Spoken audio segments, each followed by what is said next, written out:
Hey everyone, can you hear me? James Breeze here. If you can give me a hell yes in the chat box, let me know that you can hear me. We'll get going very soon. Just want to make sure all the audio and everything's working our end, and make sure you guys are all responsive your end too. So give me a quick hell yes if you can hear me in the chat box, and we'll get going very soon. That's a hell yes from Tamara. Thank you, Tamara. Anyone else can hear me? Anyone else got any audio problems? Let me know. We'll be with you very, very shortly. Thanks for coming.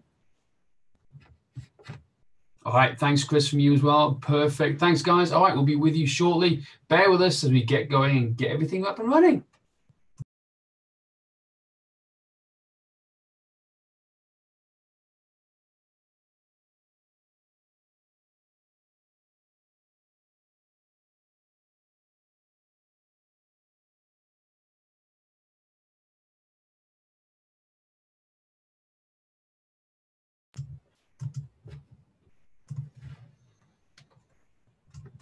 Hey, Carlos. Yes, the sound is on if you can hear me, or play with the sound on your device. It should be there with us, but we are on. People can hear us. Testing our end as well. It should all be working fine. Any other people just joining us, please let us know you can hear us loud and clear before we get going. I'd hate for you to miss out on what we're going to talk about tonight. So I was waiting for the last few people to come on board and join us today. So where is everyone from today? You know, I'm in Wales currently. I've come over from San Diego back into the motherland that is Wales, back in the UK. Where's everyone else today? Which part of the world are you in? Australia, New Zealand, America, UK? Where are you guys at? Love to know where you're at and where we're speaking to today. If you can just let us know in the chat box, that'd be awesome. Texas, USA, awesome. New Brunswick, Canada. All right, we've got people from all over. USA, Canada, Wales. Where else we got? People, where else have we got? Essex, UK. Hey, Mark, how you doing? Fellow Brit. All right. See what else is going on here now. All right, so a couple more seconds. Let the last few people join us. A few people having a bit of technology issues trying to log into it. Hopefully you guys all log in absolutely fine. But yeah, we're all good to go very, very soon. Anyone else, you know, who else? Anyone from Europe, or mainland Europe? Where else we got people? Share where you're from. Indianapolis, awesome. All right. Indiana. Here we go. People from all over the place. Fantastic. Cool. So let me just change our slide to the next slide, because this is what we're talking about today. And we're going in the next 30 seconds. Next 30 seconds. 30 seconds more for people who are missing out. And then we will try and get going then. All right, let me just try and message you, Carlos, directly.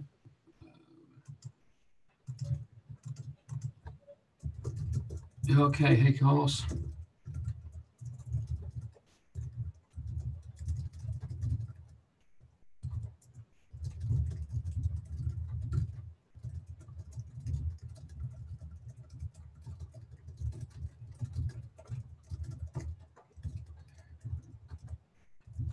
All right. So, by the way, guys, if you are having any troubles with any of your audio or anything, this is also being broadcast live on our YouTube channel. You can also go and watch on our YouTube channel just in case you're having any software issues trying to log in and see what's going on.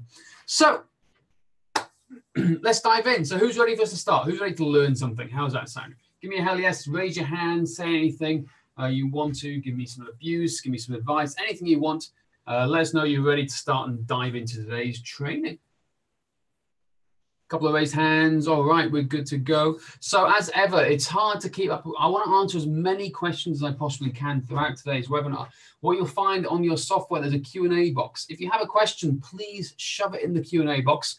It means I will see it and I will deal with it and I won't miss anything as we're going through today's presentation. So if you have any questions that pop up, rather than use the chat box, please use the Q&A box. I can make sure that I answer them at certain points, because I'll stop for questions. I'll answer them on the go, but I'll be able to see what's happening here. So everyone understand that? Everyone know where can everyone find the Q&A box? If so, awesome. We'll go from there. All right, so how everyday people age 30 plus can create a kick-ass training plan to reclaim their athletic body and live a pain-free, active lifestyle. Hands up, who wants some of this? Hands up, first of all, if you're over 30, and hands up, second of all, if that's what you'd like to get for yourself. Because certainly what I want and this is what my passion is now, and this is what I want to share with you guys today. Everything I've learned over the past 18 months in particular, but for my whole professional athletic and fitness career. So this is the title. This is what I want to dive into today, and hopefully you guys can resonate, and then we'll get stuck into it. So as with a lot of my webinars these days, they come with a warning.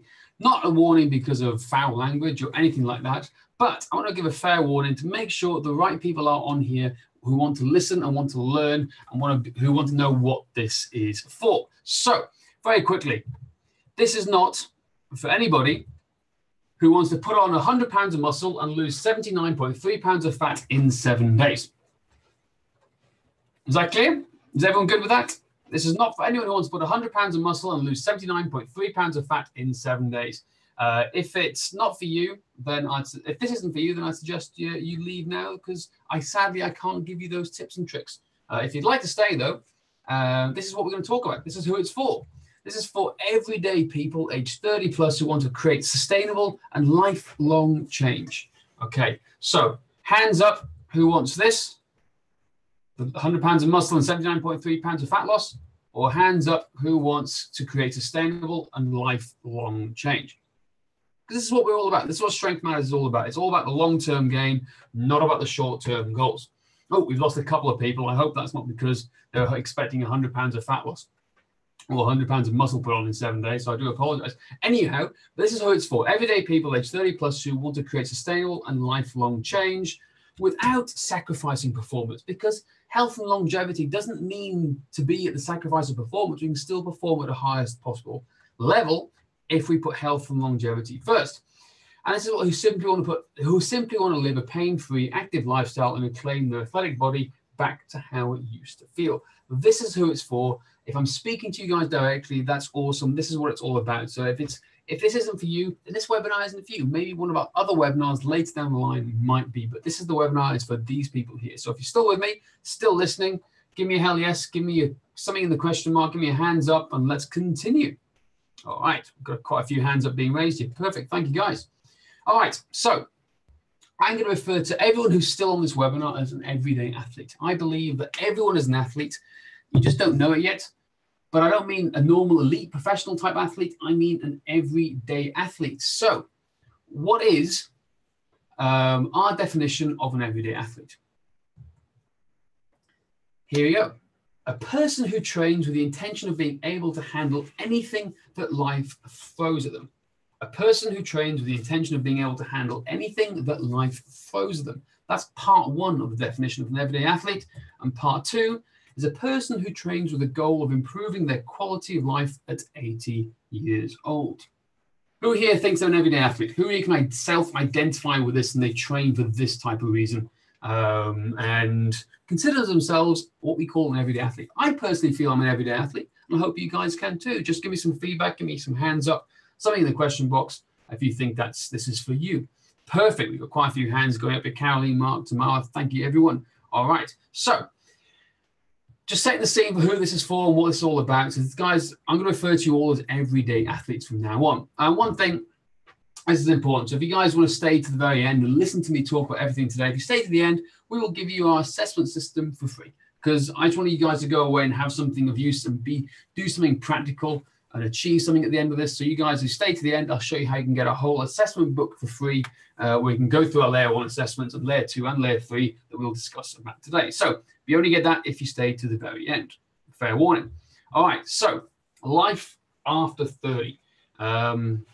Who here has noticed any differences as soon as they hit their 30s or mid-30s, maybe even later? Who's seen some noticeable differences to the way they train, how they feel, life in general? Because I'll tell you what, I have, and I've learned the hard way in the last 18 months, 36 years old now. A young whippersnapper by some standards, but I don't feel it anymore, and things have definitely changed in my training. So life after 30. Here is the scary fact, and this is the trouble, and this is who we're up against, basically, people. We're up against this person. I wanted to find a slide that referred to life in general, but I couldn't really find anything. There were all these wishy-washy, airy-fairy type slides, and life is essentially, we're fighting against this thing, the Grim Reaper. Okay, life after 30, sadly, according to science, is where everything starts to head south, and we're fighting Father Time, and we're fighting against this guy. I refer to him as life as opposed to the Grim Reaper. But the point is that things need to change, and we need to start and slow down the aging process as much as possible. So when I refer to the fight against life, I'm actually referring to this, and this is the kind of the slide that I thought best represented what we're up against when we hit the age of 30. So here's some stats. I think these are some important stats that we need to be aware of and understand as we go through today's webinar. And that is that the simple facts is that physically inactive people can lose as much as 3 to 5% of their muscle mass each decade after the age of 30. This is science. This is a fact. This is what they've proven now. Okay, that so physically inactive people can lose as much as 5% of their muscle mass each decade after the age of 30. In the training world, this is becoming common knowledge. To a lot of people, it's not, but this is something we need to understand and be aware of once we hit 30, because it's somewhere in your mid-30s. It varies from person to person, but somewhere in your mid-30s, this starts to happen. So it's called sarcopenia, and typically it happens faster around age 75. However, this is the big however. In recent years, studies are seeing it speed up as early as 55. 20 years difference, okay, because of the way we're living life these days. The studies have been done over the years, but the ones that are coming out now are saying that sarcopenia is starting to happen at a much earlier age. Who here is a little bit scared about this fact? Who here is just a little bit worried about this happening and happening younger and younger and younger to the general population? Because as sure hell I'm not going to let this happen to me. I'll tell you this much, and this is my goal now. Now I see my enemy is the Grim Reaper himself. The older I get, I want to make sure that I'm as healthy and as able to slow down the aging process as much as possible. But this was a scary fact that I saw when I was putting this slides together, and that's, early as 55, and it's a shocking stat. The fact that all the studies before are now showing that it's happening earlier and earlier and earlier. So. And this is because of the sedentary lifestyle that people are leading. That's the key point from the recent research.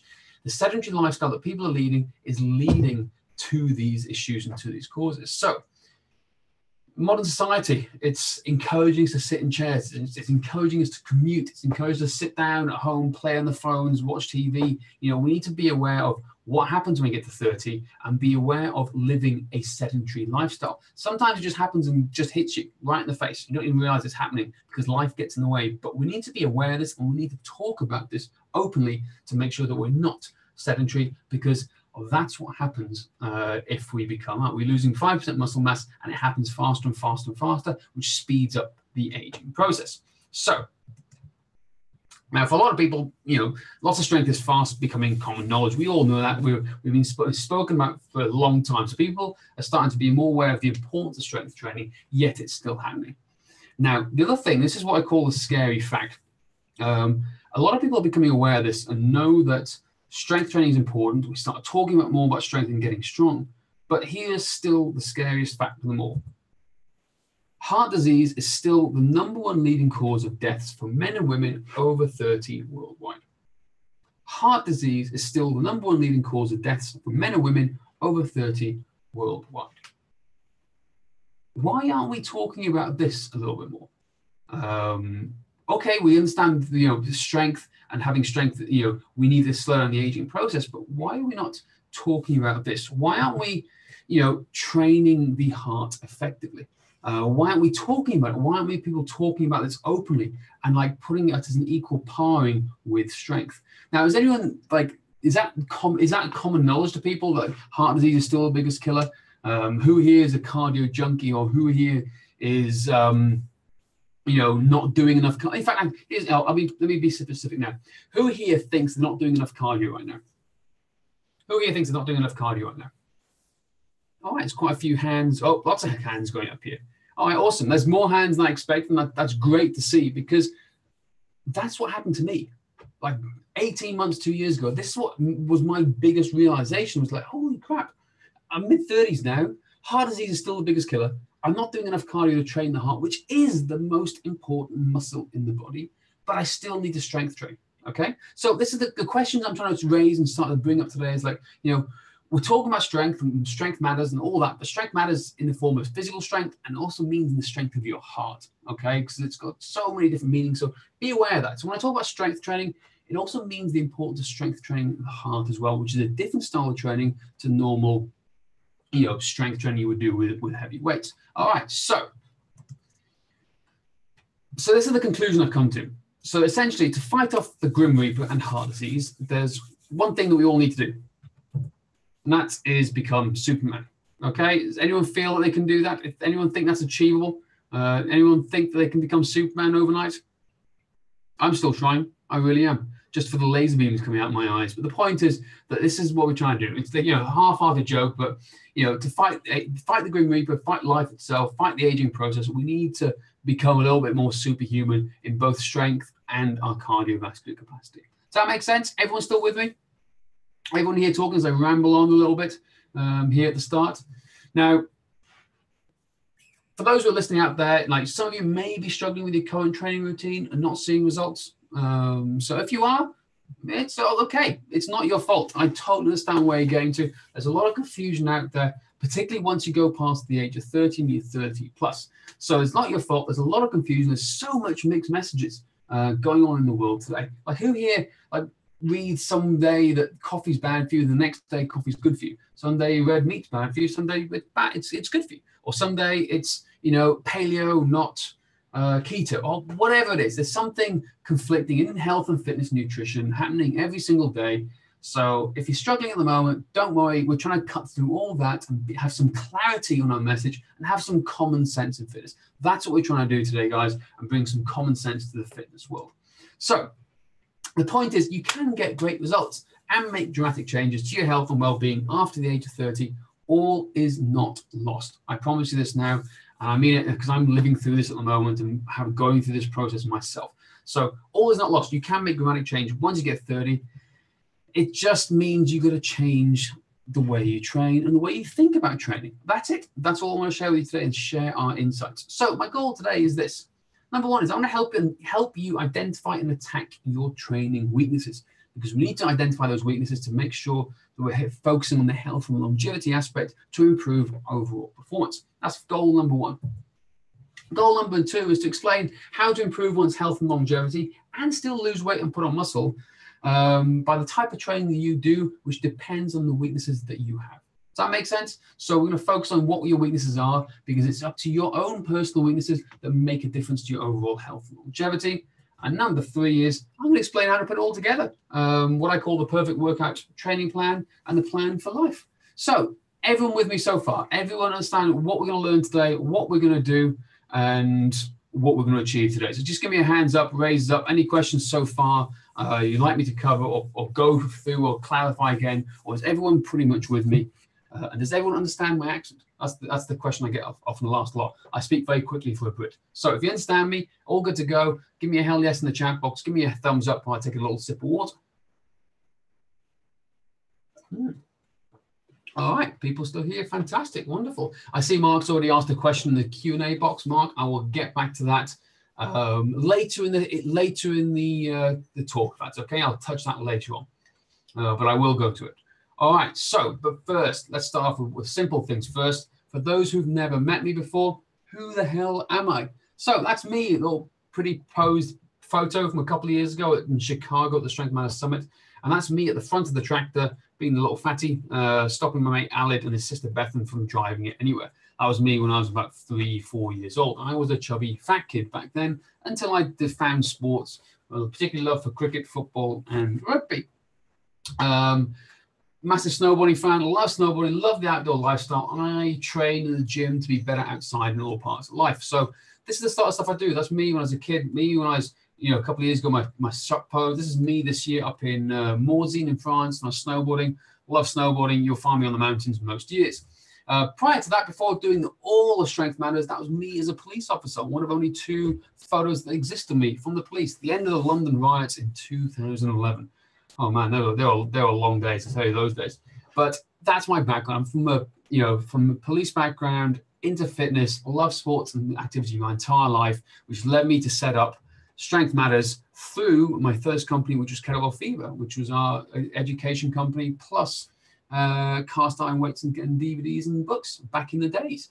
But we love to focus on the training aspect now. We love to focus on helping everybody. And like I said, our mission is to help you guys reclaim your athletic body and live a pain-free, active lifestyle. So that's a little bit about me. If you've never heard me before, if you've seen me and know me, I do apologize, but we'll move on. So this is very clear. My mission now is to help 10,000 everyday people aged 30 plus reclaim their athletic bodies and live a pain-free athletic lifestyle. That's my goal. That's my mission for Strength Matters. And that's what we're going to try and do in all the trainings and all the webinars, all the free stuff that we do with you guys. So everyone with me, everyone understanding, all good to go. So quick story, and this is what to show where I was 18 months ago and to share what I've learned and gone through the past 18 months to get my body back, because this is part of the journey with me. I'm with you guys too, and I've been through this process. And, you know, September 2016 was a big turning point for me. So again, for those who've heard the story before, I apologize, but for those who are new, it's important to understand the basis of where we're going to today. September 2016 was a big realization for me. I was in Melbourne, Australia, and I was asked by my partner at the time if I'd like to go for a run. I said yes. Non-fitness professional with her non-fitness professional friends went for a trail run in the mountains in Melbourne. Sad thing was, though, I couldn't run for more than 2 minutes. Biggest wake-up call in my life.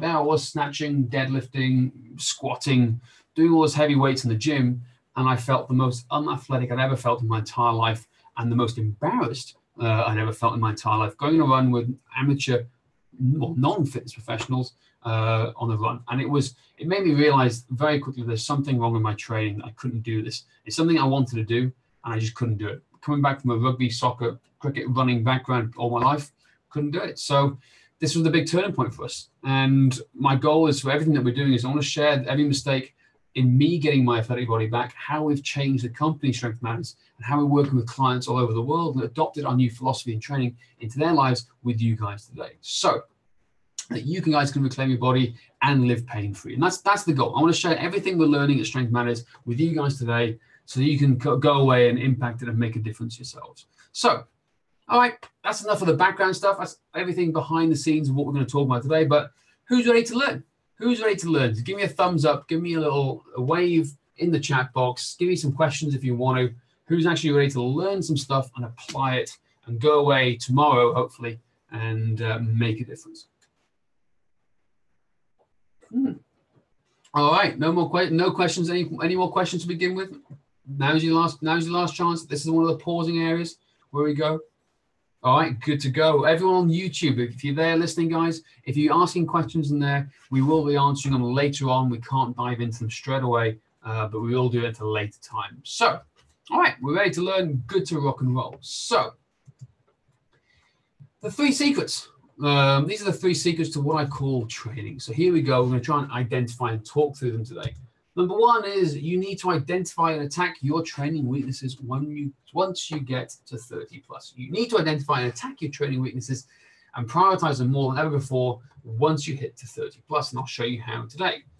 Secret number 2, what type of training you should do to improve health and longevity, but still lose weight and put on muscle. I'm going to help you identify what type of training you should do to improve your health and longevity and still lose weight and put on muscle. And number 3 is I'm going to show you how to put this all together and create the perfect workout plan and training plan for life. So those are the goals. Those are kind of the 3 secrets I'm going to talk you through today, and let's get started. So, as a bonus secret as well. Again, if you stay to the end and listen to me talk and rabble on for the entire time, there is a bonus secret and I'll share with you at the very, very end, along with your assessment book that you will get if you stick around. All right, so one last time, any questions so far? Are we good to go? All quiet so far? No more questions? All right, sip of water. Let's dive on in. Right, secret number 1. You need to identify and attack your training weaknesses. Question from me to you. Who here actively trains and attacks their weaknesses when they're training in every single training session? Who here actively identifies and attacks your training weaknesses in every single training session? Okay, got one hand up. Not many hands going up. Perfect.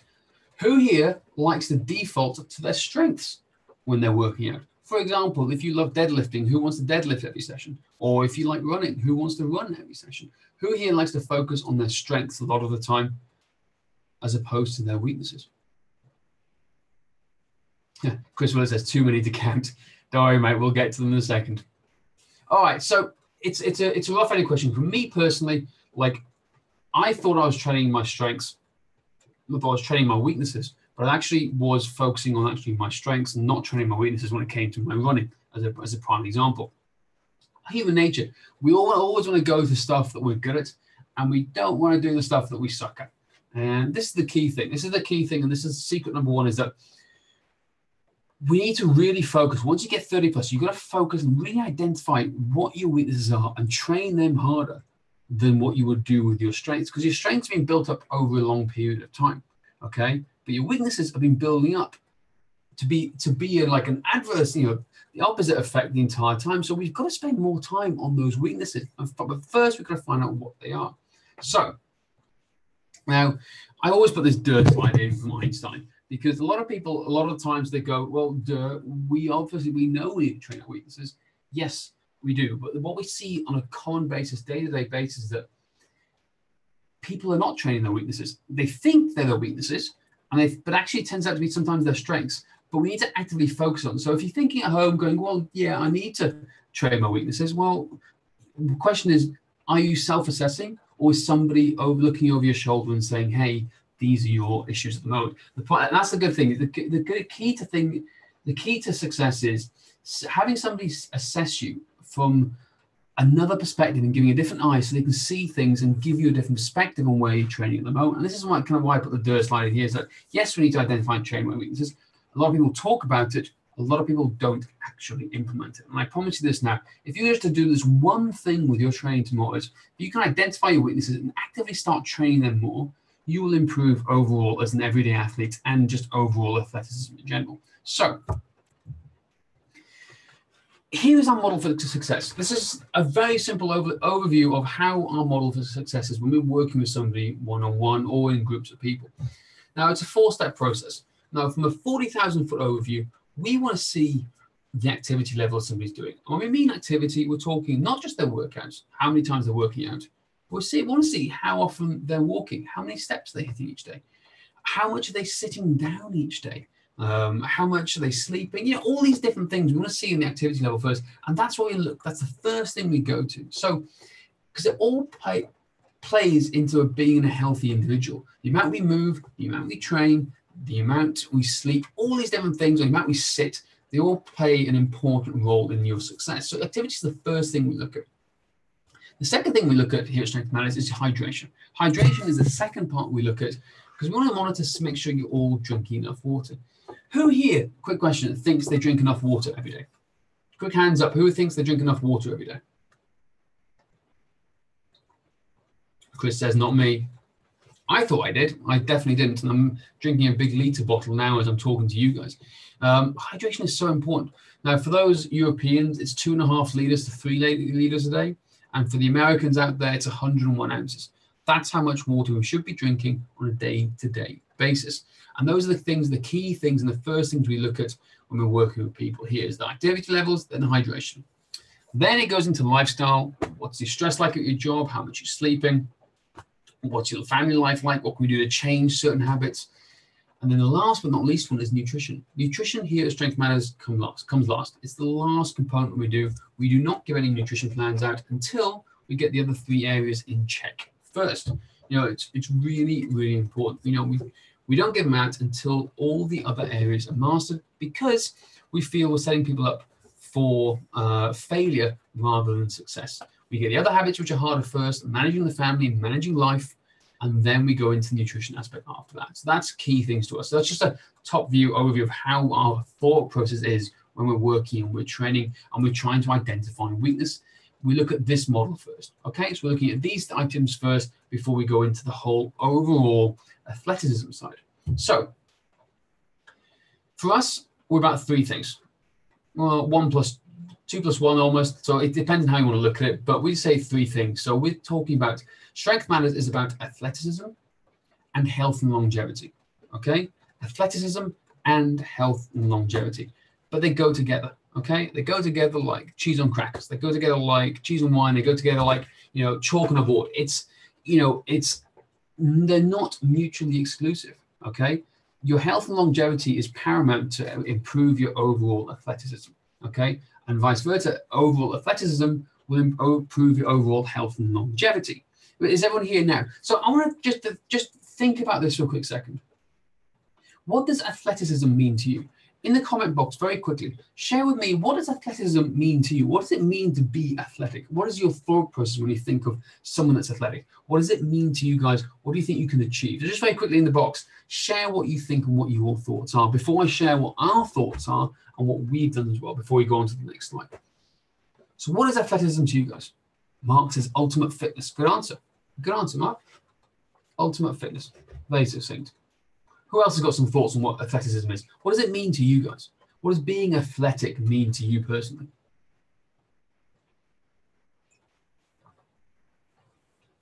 It means a lot to me. I tell you that much. It means a lot to me. You know, being athletic now is the most important thing forever. Like Tamara here says, endurance for everyday tasks. Perfect. That's a great way to look at it. Absolutely. Robert says being active at a moment's notice. Absolutely. You know, absolutely. All these things are great answers, and they're all personal to you guys. So, being fit and healthy and flexible. Yep. Thanks, Carolina. Yeah, that's awesome. That's exactly right. So, the point is, it's very objective, subjective even. What athleticism is, and that was a big sticking point for us. So, what we wanted to try and do was try and really define what athleticism was, because when we went to Google came up with this term of athleticism as being the physical qualities that are characteristic of athletes, such as strength, fitness, and agility. Well, that didn't really help me. Like, I'm a very logical person. I like to think things logically, and I like to see lists and tasks and tick things off. So I wanted to become more athletic. When I was back in Melbourne in September 2016, I wanted to become more athletic, but there was no set pathway to help me become more athletic.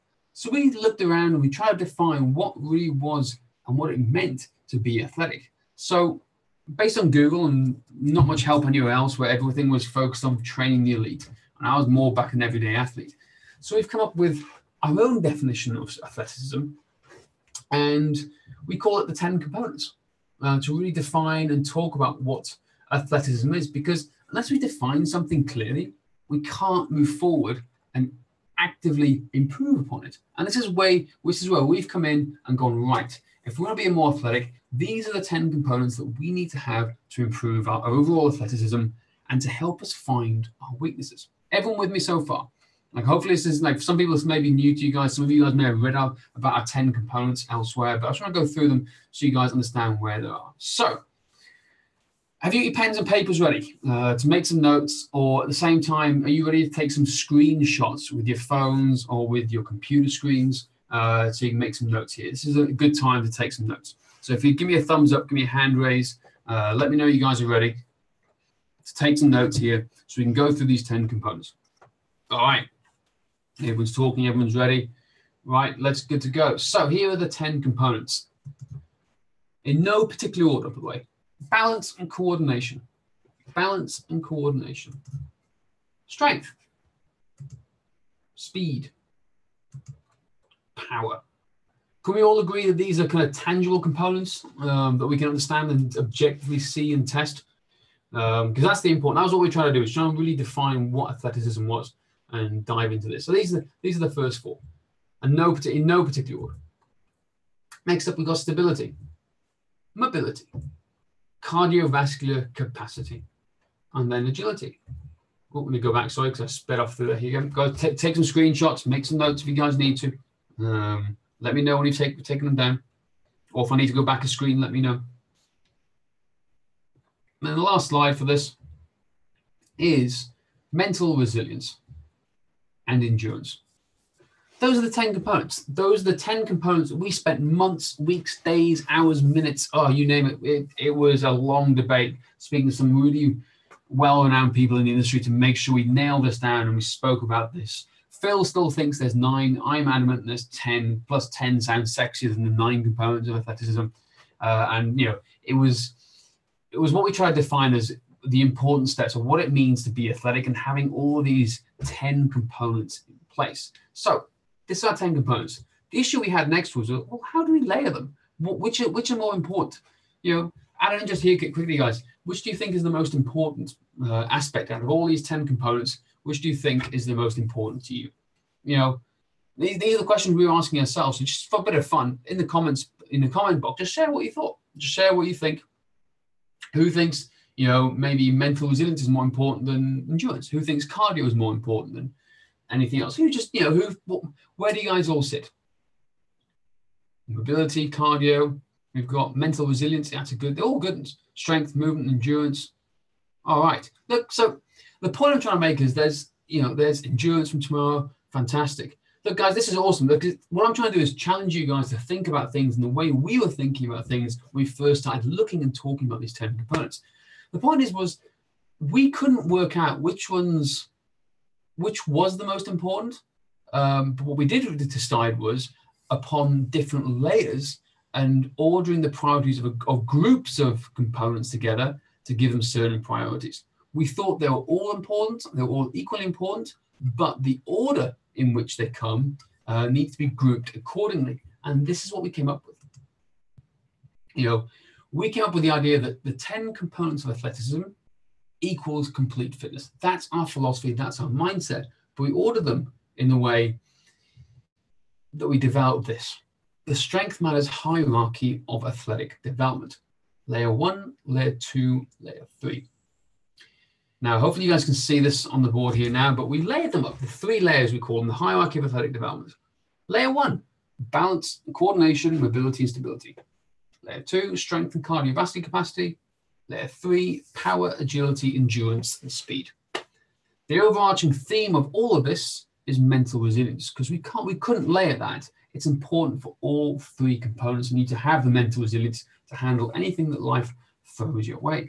But what we decided upon, and again, this is from hours, weeks, months, testing, all sorts, was that layer 1, the foundation of your house, the foundation of everything you do, you need to have a solid base. You need to have a solid base of balance and coordination, mobility and stability. Because if you build a house of strength and cardiovascular capacity on a rocky foundation of balance, coordination, mobility, and stability, it's going to topple down. Something is going to give way. At some point, it's going to be a nightmare to deal with. And likewise, if you have a rocky foundation of strength and cardiovascular capacity, when you start to layer power, agility, endurance, speed, something's going to break down somewhere along the line. This is really important. Layer 1 is the most important, okay, to begin with, to assess, to see where we're at. Okay, we need to have a solid layer and a foundation at layer 1 to allow us to go and start training it more effectively at layer 2 that gives us the realms and gives us the tools and the base to allow us to go and have fun at layer 3, the power, agility, endurance, and speed. Now I'm going to pause here for a couple of seconds. Is everyone here with me? Does everyone here understand what I'm trying to get across and see how we're layering these 10 components in order of importance? So if any questions right now about this, please let me know before I go on to the next stage.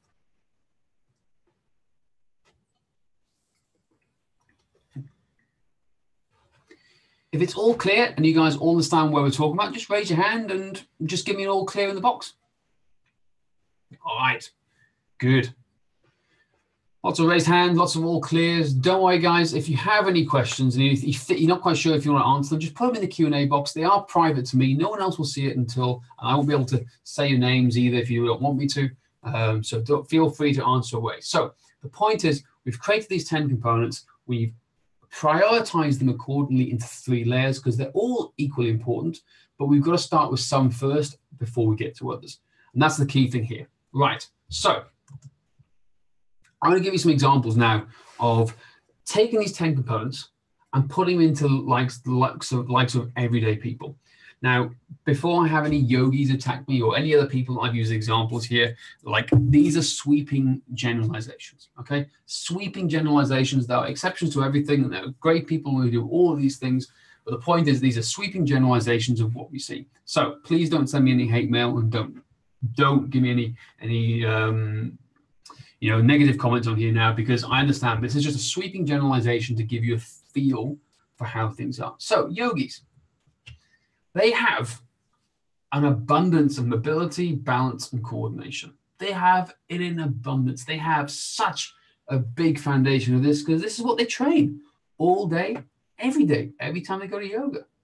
Now, when it comes to strength and cardiovascular capacity and power, speed, and agility and endurance, they're lacking. So you see how this like hierarchy of table has changed. So they've got a big base and foundation.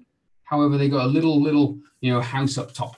So they're not working and fulfilling what we define as complete athleticism. Okay, so they have a solid base, which is amazing, but they're not doing much with it further at the top, which they could do. They may not want to, and that's their choice. We understand that, but I'm just giving you an overall sweeping generalization view of when you look at a yogi, they'll have an abundance of mobility, balance, and coordination. All right, who are they? Let's continue. These are just ideas to give you a feel for how this applies into everyday life with the hierarchy of tables. So the runner, okay, the runners, they tend to look like this. Again, sweeping generalization, this is what we see. They have an abundance of endurance, okay? They're training endurance all the time, the layer 3 components, but they have very poor mobility, very poor balance and coordination, a lot of them. They can't bounce on one leg and do things like this. And when you ask them to go out at a certain speed, what I mean by this is that if they are staying at one speed when they're training, for example, they're running 10K, they can stick to 10K at the same speed the entire way. If you ask them to run shorter distances, their cardio capacity is quite low. They can't get out of that one gear system. We're going to try and explore all 5 gears. And their strength levels tend to be quite poor. Not all of them, but again, sweeping generalizations. This is how it looks if you apply these tables. The CrossFit athlete, phenomenal people, okay? I'm not bashing here on CrossFit or anything at all. I think some of the things and feats they can do are phenomenal.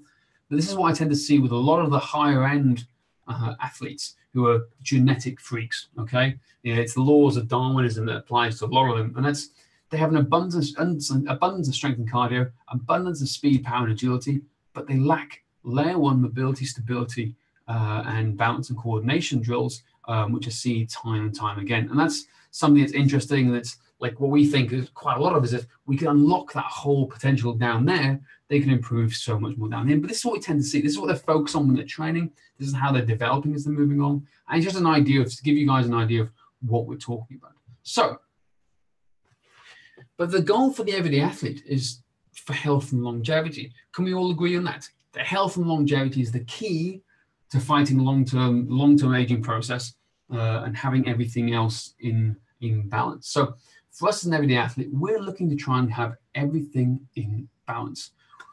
If you want to be elite, then you make sacrifices. But for us, healthy everyday athletes who are all on goal to try and hit certain targets and needs and deal with life that goes around us, we want to be healthy for the long haul. So I love this. I love trying to fit in as much Star Wars theme slides as I possibly can. The goal for us here at Strength Matters is to create balance in the force. Okay, we're trying to create balance in the force. There's 10 components. We are trying to create a balance throughout. So you have a hierarchy of needs that is equally balanced, and that's our goal here at Strength Matters, is to help you create this balance, identify your weaknesses, and target them so you can create balance in the force. Just very quickly, hands up, who here is a Star Wars geek, nerd, lover, who enjoys Star Wars? And please, no spoilers, because I haven't seen Solo yet. So who else here very quickly is a Star Wars fan? Any hands up? Or is everyone too embarrassed? Yeah, you got one.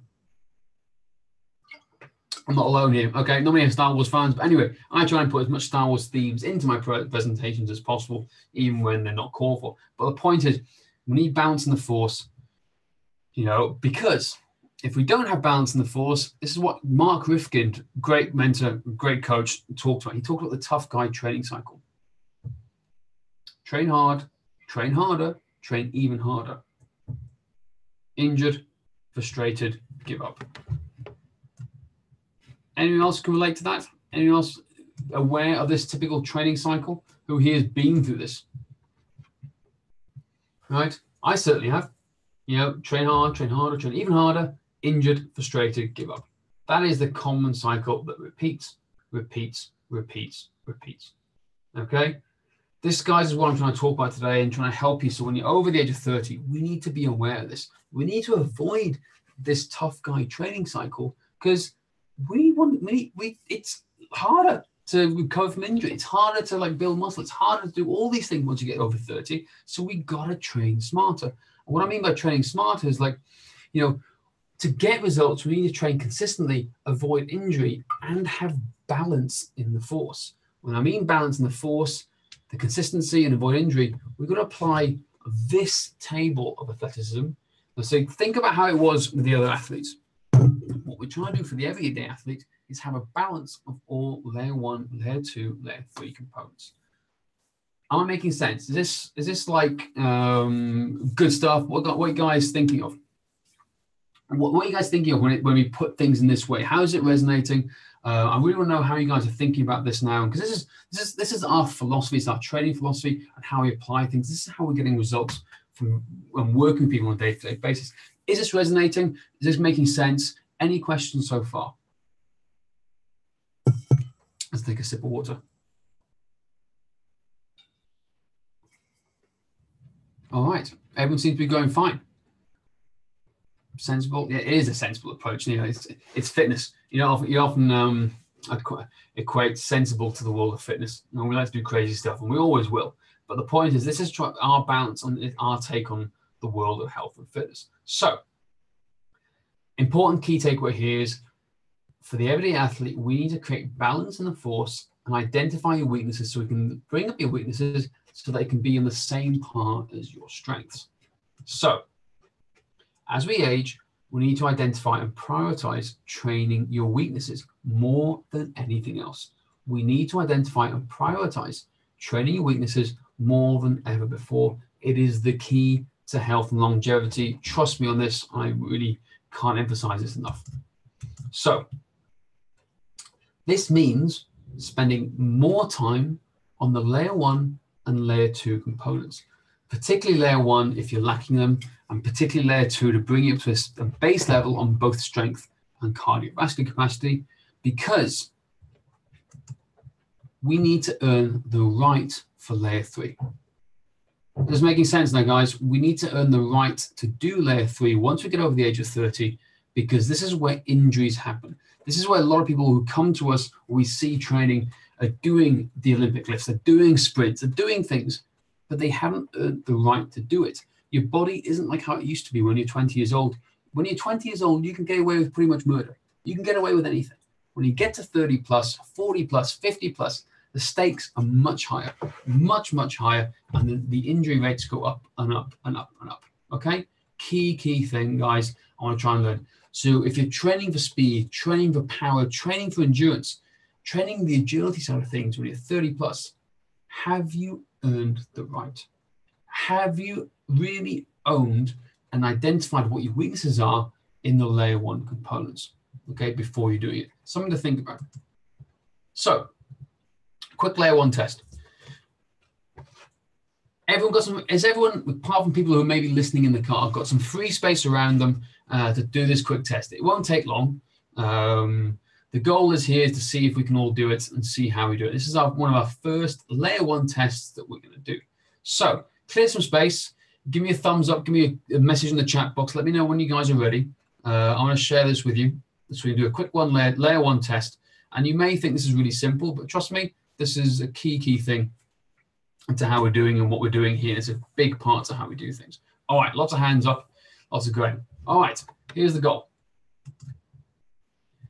Can you balance on one leg for 15 seconds with your eyes closed? Can you balance on one leg for 15 seconds with your eyes closed? So, in your own time, close your eyes, balance on one leg, count to 15. 100, 200, not 1, 2, 3, 4, 5, 6, 7, 8, 10. Count slowly, count normally. Try both legs. As soon as you do, let me know in the chat box. Just give me a yes, give me a no. Try both legs and see what happens. So, number 1, can you balance on one leg for 15 seconds with your eyes closed? Chris says my chiro makes me do this. Awesome. But the question is, guys, can you do this? Very quick test, very quick test. And I'll explain why we do this test in a short while. Try both legs. Ideally, do it with your shoes off. So no shoes, no socks. Do it barefoot.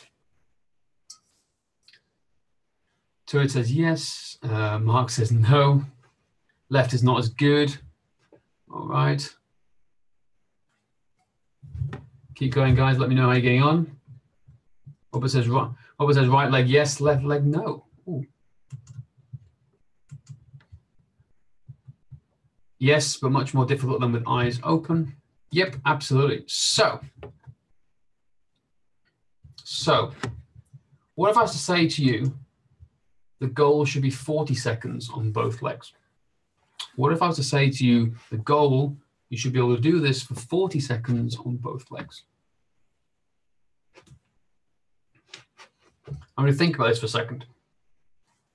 So in our hierarchy of athletic development, we have standards. We have what we call Rookie, Explorer, Pro levels for each component and base mark testing levels.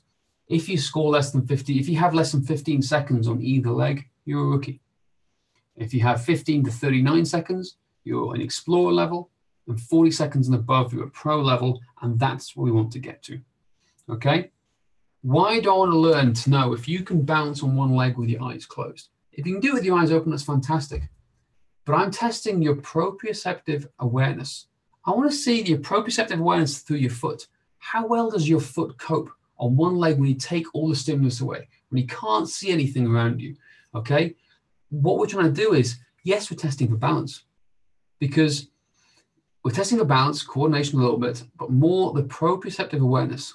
What if you're a runner? Okay, who here has maybe gone over and sprained their ankle a few times? Who hasn't got the proprioceptive awareness underneath their feet to be able to tell when they're going to roll their ankle?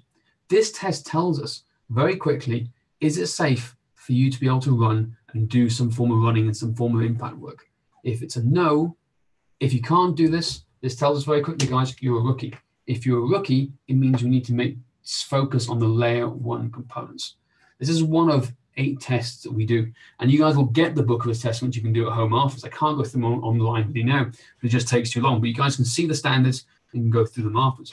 But number 1 test, I don't care who you are, everyday athlete, elite athlete, is we give this test out to people to see if you have the proprioceptive awareness to balance on both legs equally for 40 seconds. If it's one can and the other can't, do you think there's any problems? Absolutely. Something in the force is not balanced, right? Remember, we want balance in the force. We want everything to be performing equally, and that is the goal. But, quick tip. For those of you guys who are a bit shocked who can't do it, or they thought, well, I thought I could do this, it's harder than it looks, don't worry, because here's my 1 tip of the day that may be game-changing for you and may change your life. Here's how to fix it very quickly. Stand on one leg whilst brushing your teeth every day and every night with your eyes open and eyes closed. Try with both. So here's a quick tip. Stand on one leg whilst brushing your teeth every day and night with your eyes open and closed. Give that a go. Let's see if we can improve your proprioceptive awareness, improve your balance and coordination, and see what we can do. And that's one of the simplest and easiest tests.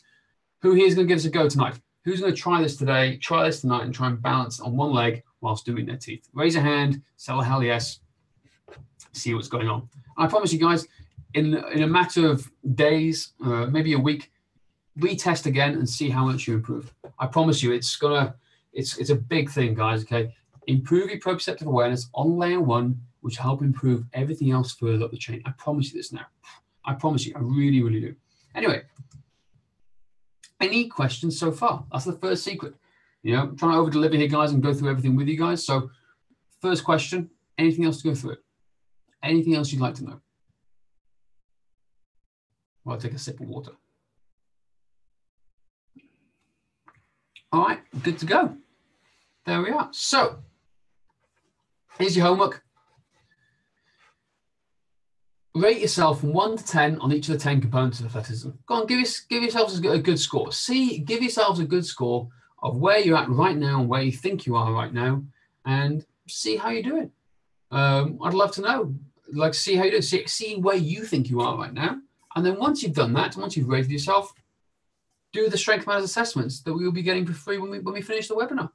Right? Go through the assessments and then let's see where you're at. Remember, if you layer 1, if you get everything, In layer 1, you score a rookie in layer 1, you're a rookie. You can't go to layer 2 because it's too high a risk to injury and performance. So there you go. So still with me? I hope so. Let's go to secret number 2. To improve one's health and longevity, but still lose weight and put on muscle, the type of training you do depends on what your weaknesses are. Can we all agree that to get good results, individual programming is important to one's needs? So what I mean by that is that every person is different. What is right for one person may not work for another.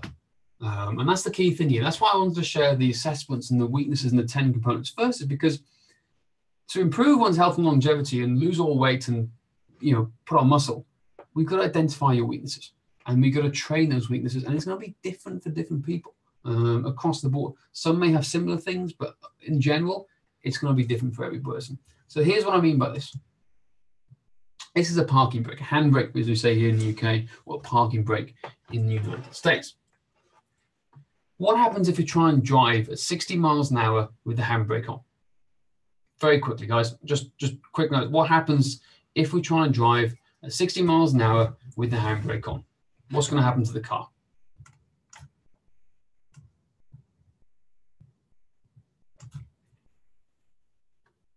Crash. Yes, crash, how he says. It'll be ruined. What's happening to the car with that handbrake on? What's really happening?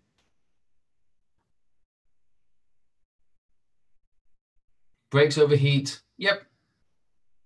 All sorts, okay? All sorts are happening. Brakes overheat, engine struggles, everything, guys. Absolutely. Absolutely. So all this is right. So if I go back to the assessment before I talk about the role of the assessments, is like, I want to think of your body like this. Your body for athleticism is made up of the 10 components. If something is off, if something is there, like something in layer 1 is not right, it is like the parking brake on your body. It is the thing that's holding you back. It's the thing your body is fighting with. To be able to lose weight effectively, to be able to put on muscle effectively, you have to your brain has to be working in conjunction with the body. CNS and the body need to work together, right? If there's something not going right with the body and the parking brakes are on, the body wants to shut down, it'll go into like fight or flight mode. It'll not want to work effectively. So if you have weaknesses, right, for example, your mobility, and that is your biggest weakness, and something you're neglecting to do, it is like having the handbrake on, right, in your car every time you go for a run, every time you lift weights, that handbrake is on. We need to identify these weaknesses, release the handbrake, and I promise you, your performance will go up like crazy. One of our clients, Alex Radford, have you seen the video with him? He started training with us 12 months ago, right? He had severe shoulder pain. He could run a mile. He was pretty good with running a mile. He did it in 6 minutes, 36 seconds. But he is so struggling. He was struggling with his pain. He was struggling with his mobility. And for 6 to 8 months, we focused on his weaknesses. Focused on his weaknesses, hardly did any running at all. 12 months from the 6:36 mile, 12 months later, he's running 18:03 for 3 minutes, for 3 miles. 3 miles and 18:03. He's taken his 1 mile run time, improved upon it, and now doing it for 3 miles. And we've done very little running. We've just focused on his mobility. Focused on his mobility and stability and the balance and coordination at layer 1. We released his parking brake. We released his handbrake. Okay, guys? And that was the key thing with him. And it's the same with you guys. Think about your body. Where are your weaknesses? Where are those weaknesses that are holding you back? Think of them like a parking brake. It's telling you, whoa, stop there. It's holding me back. Okay? Think about that. Who's going to go away and think about your body as having a handbrake now and trying to identify where those parking brakes are? Who's going to try and do that when they go away from this webinar today? I hope so. I hope you guys do. Let me know. Raise your hand. All right. I said, guys, keep raising your hand. But think about where your parking brakes are. Think about where you're struggling right now.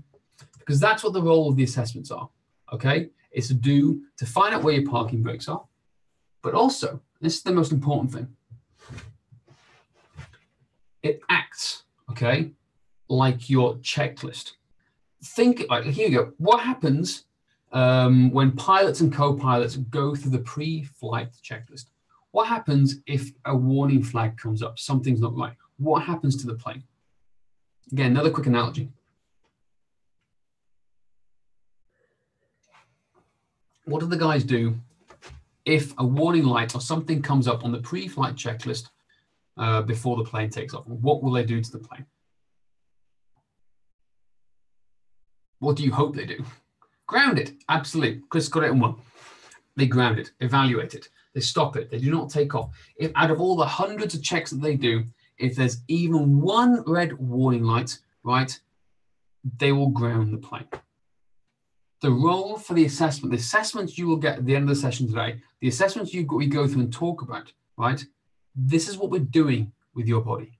We're trying to evaluate it and find where the roadblocks are so that we can ground it if we need to. Because that may be those reasons somewhere along the line, maybe the reasons why you're getting injured all the time. Or if you're not injured yet, it's a high risk of something happening at some point, because they could fly these planes with one of the warning lights on. It may not crash straight away, but at some point it's going to go down or something's going to happen that could cause it to malfunction. And that's where the assessments come in. And that's why I want you to start thinking about your body. These assessments, like standing on one leg, is a big red flag for us. If you can't stand on one leg for 40 seconds on both legs, that's a big red flag for us if you're running consistently. It's why so many runners get injured all the time, okay? A lot of ankles, all sorts of issues. It's a big, big part for us, and we need to start looking at these things and think of the bigger picture. So that's the role of the assessments in the bigger picture. So if you give an example of the mobility case, low layer 1 scores, when we're putting together a workout, 60% is going to be mobility drills, okay? We're going to sneak a lot of mobility at the start. In between all the workouts that we give, we're going to make them do mobility drills. For example, we'll superset stuff. For example, something I did yesterday, because I'm working on T-spine stuff at the moment, I did single arm suitcase deadlifts into double kettlebell front squat lunges, into T-spine rotations, repeat. I was like supersetting things like that. So you're adding things in. So you do a 15, 20-minute component at the start, which I'll talk about in a minute, of the high mobility drills. Then you sneak mobility drills into most of the workouts, which make up fundamentally 60% of what you're doing in, say, 60 minutes. Now, if I go to a strength case who's strong like bull and no cardio, well, where 60% is going to be cardio work for this guy. If we think that's the biggest weakness of his area here, 60% of his focus for his training is going to be bringing up his cardio to a good level to match his strength. Now, it's only 60% for a couple of reasons. One, well, we still want the person to enjoy working out. He loves lifting weights and doing stuff. I'm not saying just do cardio, but for a short-term period, we're going to try and raise his cardio up to the same levels as his strength. Okay, it's just a quick overview of how we do things and how we think of things when we're doing these things. And then finally, like the cardio case was low levels of strength, the same principle applies here. Okay, 60% is going to be strength work. If they have good layer 1 foundations, we need to flip things around, flip things and the way people think about doing things so we can balance and create this balance in the force at the moment. I'm going to go into more of this in section 3 of the third secret in a second. So, who's with me so far? Everyone with me so far and talking the ideas of the handbrakes, the assessments? Do we all understand the importance the assessments play in what we're doing? And you guys are getting a flavor for how we operate and how we think and how you can apply this to your own workout straight away? Just give me a hell yes.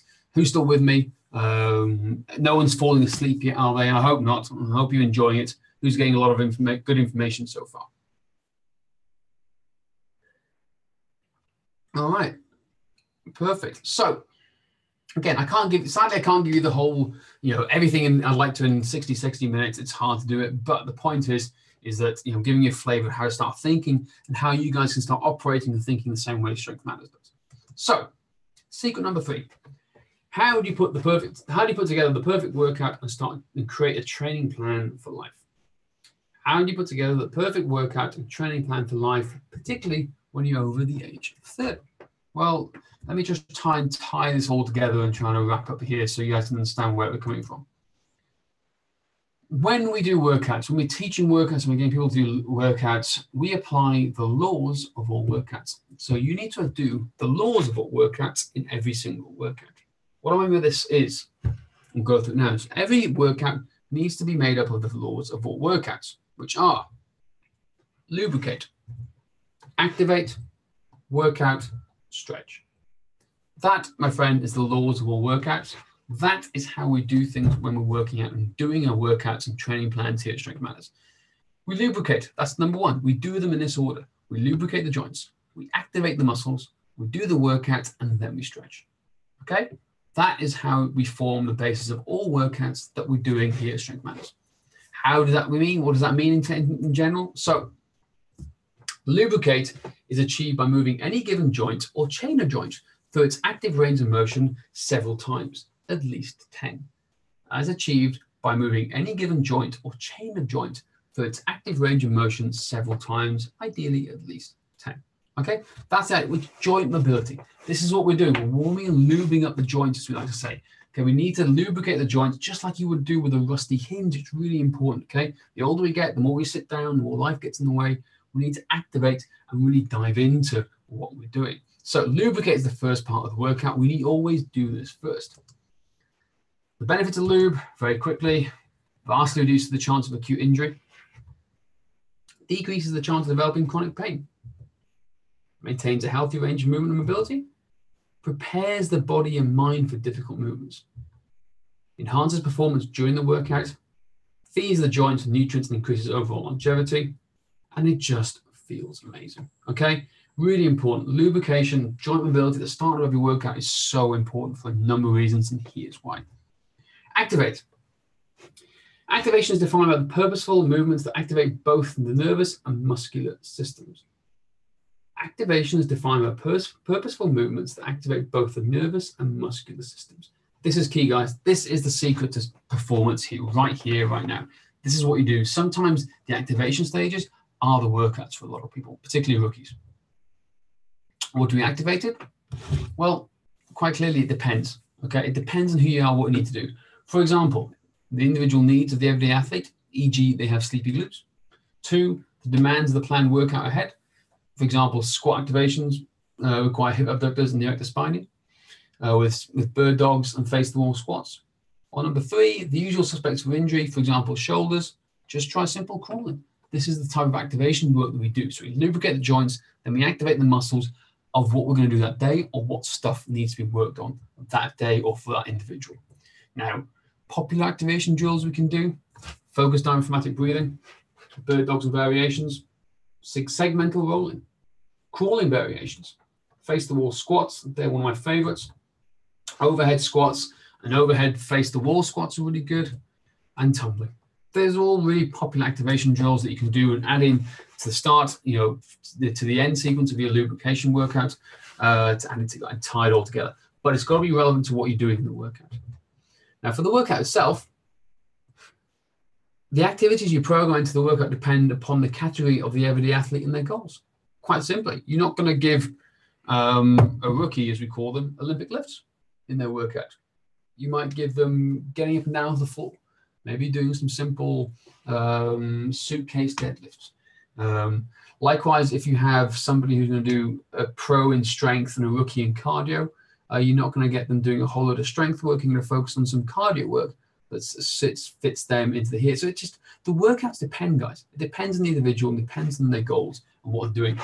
This is the meat and potatoes of the session, the 60-minute session. But as long as you get section 1 and 2 right, the lubrication and the activation right, we're pretty safe to go into these areas here. And then it ties off nicely with the stretching section. All everyday athletes should stretch. At the end of every training session, post-workout stretching, while the soft tissue is warm and malleable, offers faster improvements than otherwise. I can't emphasize that enough. We don't do enough. Who here can honestly say they do enough mobility at the start of every workout and enough stretching post-workout? Who here can honestly say? Is it a yes or is it a no? Just give a quick yes or no in the comment box. A couple of raised hands. All right, a couple of yeses, a couple of nos. All right. Well, the point is, guys, this is our formula. This is our formula for how you do it. Who here, Tomatoes, can you repeat the question? Who here does enough lubrication of the joints at the beginning of the workout and does enough stretching at the end of the workout? That was the question.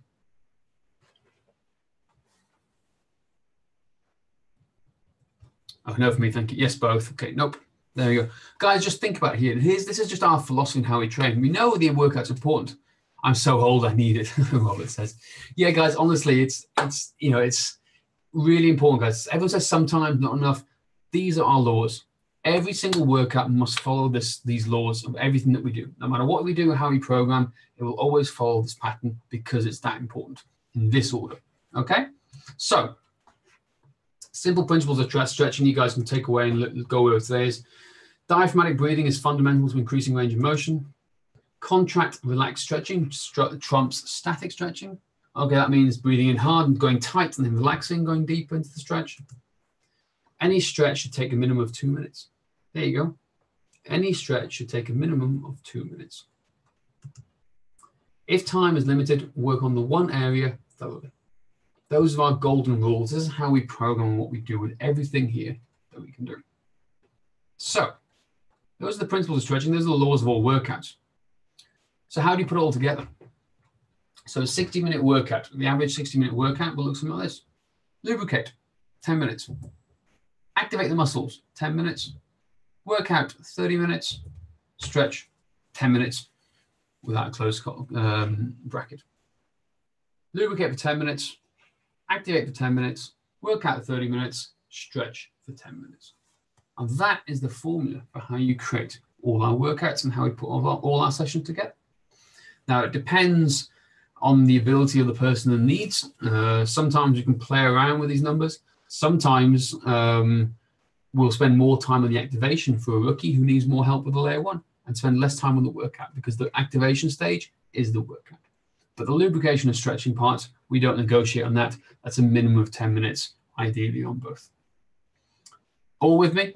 Quick hand raise before I move on to the next slide. Everyone written some notes down, taking a screenshot of this? All right.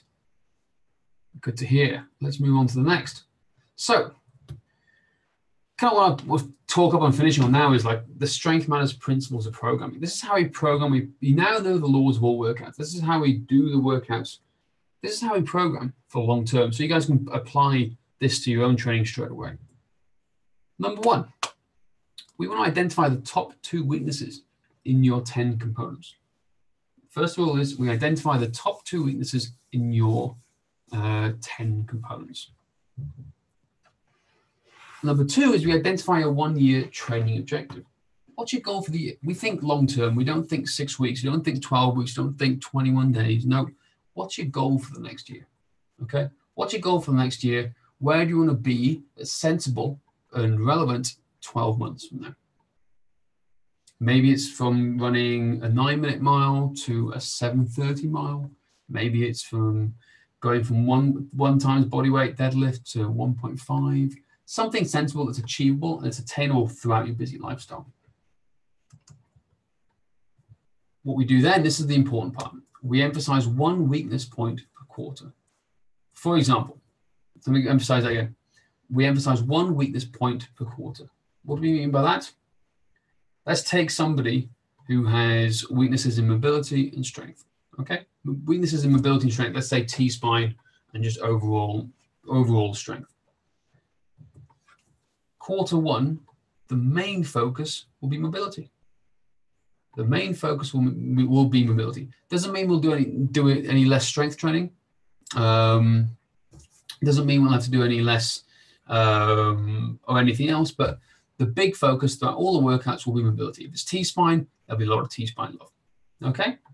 But then we can't just keep doing mobility. So quarter 2, we prioritize strength. We keep doing the mobility, but strength becomes the biggest priority in quarter 2. So those are the focuses. This is our top level macro approach to programming. So we look at quarters. We program quarter by quarter and focus on one area of weakness per quarter. Now, if there's still weaknesses in the mobility, we then go back and revisit mobility in quarter 3. And then if there's still weaknesses in strength in quarter 4, we go back to strength in quarter 4. But we go from a quarter by quarter approach. Is this making sense? Is everyone here with me still? Everyone still understanding? Chris has had to leave. Sorry, Chris, good to see you again. This is how we apply. This is what we do. And this is our principles and the long-term effects of how we train people. So, any questions? Do you guys have any questions so far? Normally I get a lot of questions at this stage about ideas and topics and stuff. So now is your chance to ask some questions. No from Mark, everyone's all good. All right, take a sip of water. So, all good, fantastic. So, I just want to recap very quickly. My goal today was to help you identify and attack your training weaknesses, understand the 10 components and see where we can find them. To help improve one's health and longevity and still lose weight and put on muscle. Highlight the type of training that you do depends on what your weaknesses are. Number 3, explain to you how to put together the perfect workout plan and training plan that fits in for life. Just a quick, do we think we've covered all this today, guys? Do we think we've covered all this? Just give me a hell yes, give me a thumbs up, give me something to make sure that we have covered this today and that you guys are clear on what we've done and what we've learned. All right, lots of hands raised. Thanks, guys, I really appreciate it. All right, perfect. I just want to make sure this is what you guys took away from today, if anything else, and this is the main part. So, I said to you there's a bonus secret, right? There was a bonus secret. And this is the key thing to training that I'm learning more and more about all the time. And this bonus secret is this. Accountability is the key to long-term health and fitness success. Accountability is the key to long-term health and fitness success. I just realized that I misspelled the chart. To health and fitness success. Hands up, who can agree with this with me right now? That accountability is the key to long-term health and fitness success. Lots of hands being raised there. Yep, it really is. Accountability is the key to long-term health and fitness success. And here's the why. Here is why that is the case. This is huge. This is absolutely huge. Check this out. This comes from a quote from Thomas S. Monson. When performance is measured, performance improves. When performance is measured and reported, the rate of improvement accelerates. That's a great accountability quote right there. But you can increase your chances of success by up to 85% by doing just these 3 things. Hands up, who wants to increase their chances of success by 85%? Just a quick hands up, people. All right, lots of people hands up. Well, here you go. Here are these 3 things. Secrets to success. Number 1, hire a coach. Number 2 and 3, be part of a like-minded community working towards the same goals. Hire a coach, be part of a like-minded community working towards the same goals. And number 3, report and measure your performance. That's it. That is from a clinical study done at Harvard, guys, of how to improve your chances of success. And these are the top 3 reasons of what they do. Everyone needs a coach. Everyone needs to be part of a like-minded community, and everyone needs to work towards the same goals, and they need to report and measure their performance. Those are the top 3 keys to success. Hands up very quickly or in the box. Who does this already? Who does this already?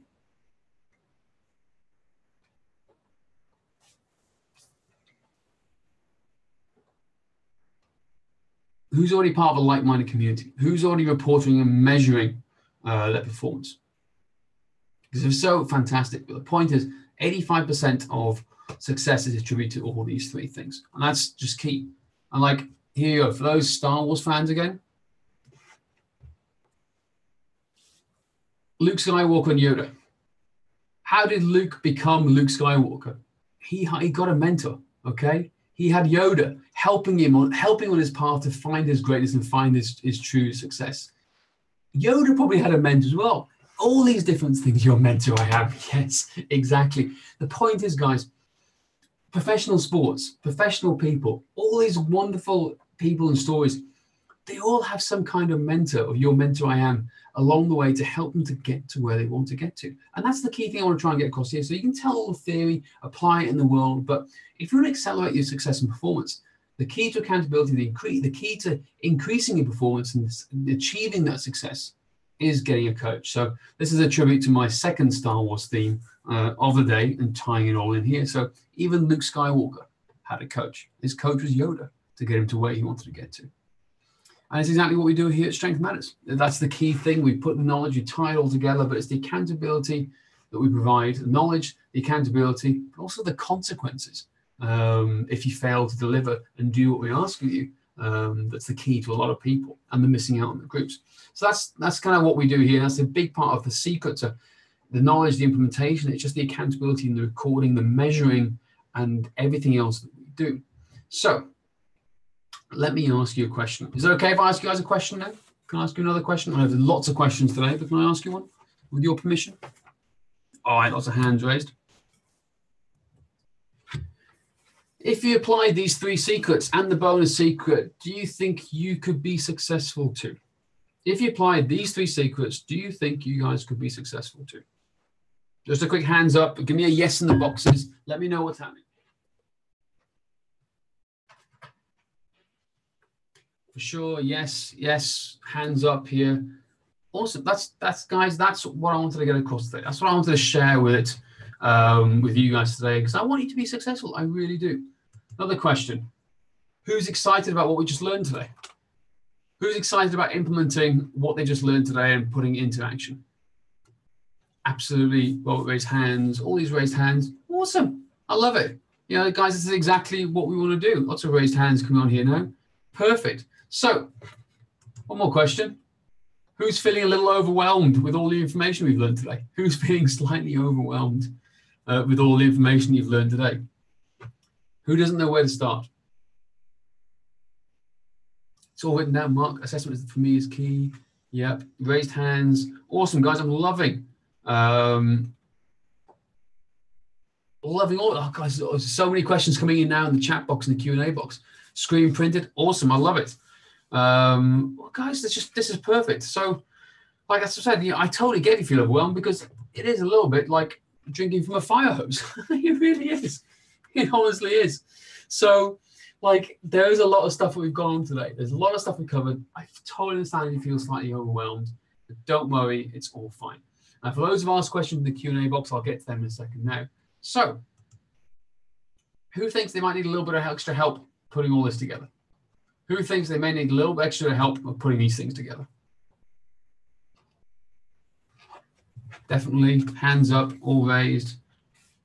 All right. Well, guys, with your permission, if it's okay with you guys, I want to go over quite a special offer that I'd like to share with you guys today. And just for turning up on the webinar and sharing with me, you all get the assessments, you all have everything else here. But with your permission, is it okay if I go over for just a couple of minutes and share a special offer for you guys who stayed on the webinar and listened to me today to hopefully help provide you with that little special help? So hands up, a little bit of permission. If you guys can do it, that'd be awesome. Mark, Robert, yes, hell yes.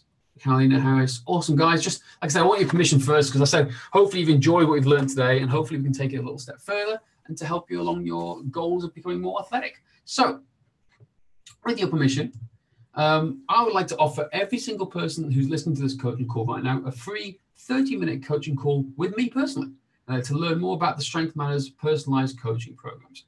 Guys, it's not a sales call. This is just a call for you guys to learn more about what we do here at Strength Matters, how we do our coaching programs, how we do things, the way we work, for me to learn more about you, for you to learn more about me, and to see if it's a right fit.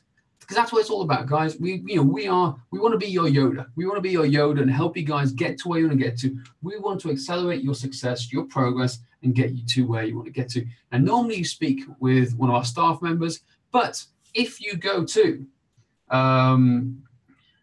hang on, if I go back here now. If you go to the website, strengthmatters.com, free-consultation, you'll book in today and you'll speak with me here. I'll put this in the chat box right now, okay?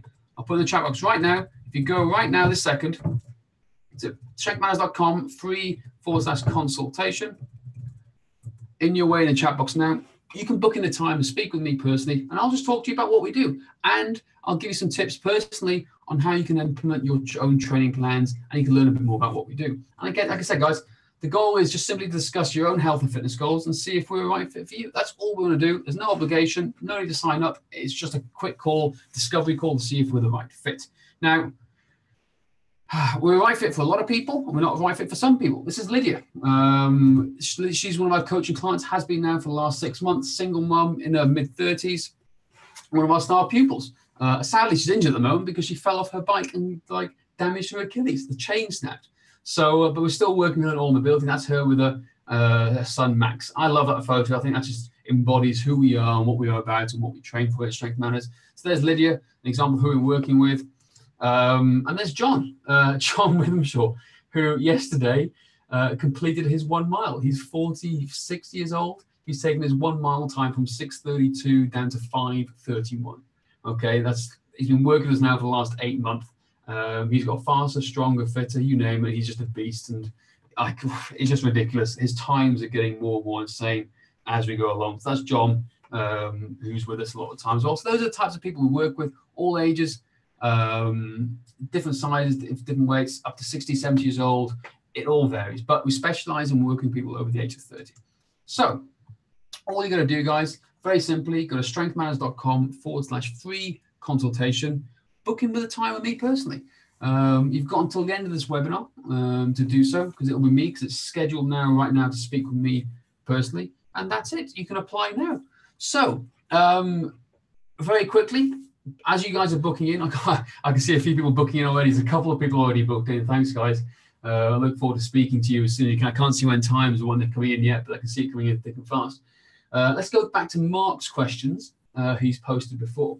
So Mark says, if someone trains in the evening, is it better to eat before training or after training? And what sort of food is advised so not to get cramped or similar? I always get confused about what to eat and what time, especially when I'm training 3 times a week. Mark, honestly,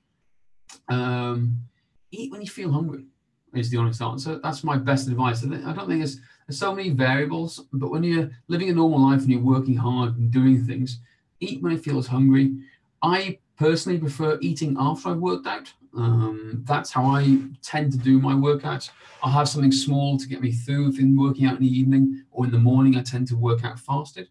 But just listen to your body. I think that's the most important thing. There's so many elements of nutrition, and we're not nutritional specialists, but to keep things simple, prioritize your training, do what feels comfortable to you. And like I said, you don't want to eat too much because it'll slow you down and you might feel sick because you're training too hard. And likewise, you don't want to eat nothing at all because you won't have enough energy. So I'll have something small, usually like a banana sometimes, before I work out if I'm feeling hungry, and then have a good meal after that. Hope that's helped with that. So let me just click answer that. Oh, it's Mark.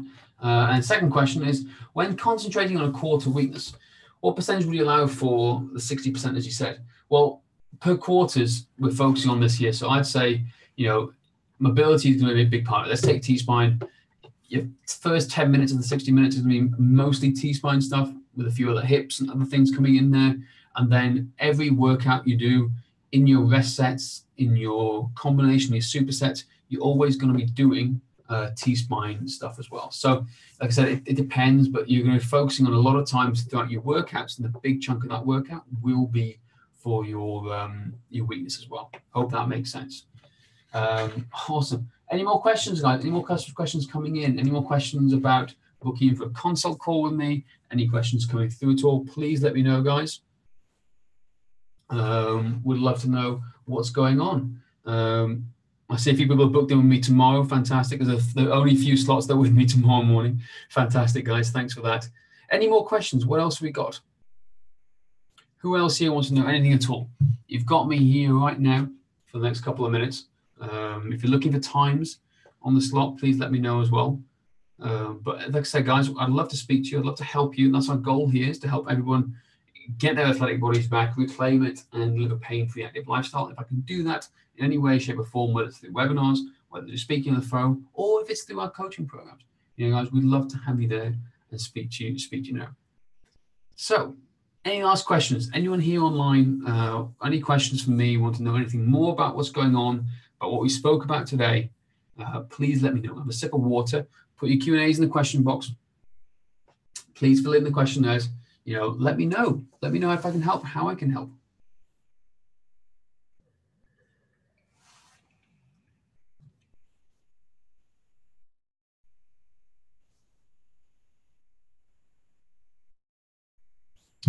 Oh, Mark says an ideal workout should be split cardio strength in one workout or one workout strength and one workout cardio. It entirely depends, Mark. It depends on what needs you are and what your weaknesses are. For example, if you're lacking in the components for all the middle layers, then we'll structure strength and cardio in a lot of the times to try and build them both up together. Or sometimes if your weakness is really heavy on cardio, we'll do some strength because you always need to do some strength work. But we'll focus a big part of that, say 30 minutes block, say 20 minutes cardio, 10 minutes strength. So it entirely depends on where your weaknesses are. You need to assess yourself first or be assessed to find out where you are first. That's the key to it. Okay, no worries. Anything else, guys? Please make the most of me. I'm here for another couple more minutes. I want to help you guys learn as much as possible. I want to make sure you guys can book on with a call with me. I want to help you as much as I possibly can.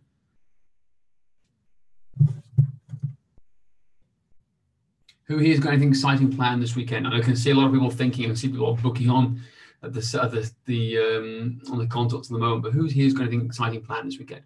Who here is going to change their training plan this weekend? Who's going to do something fun, do something different based on what we've learned today?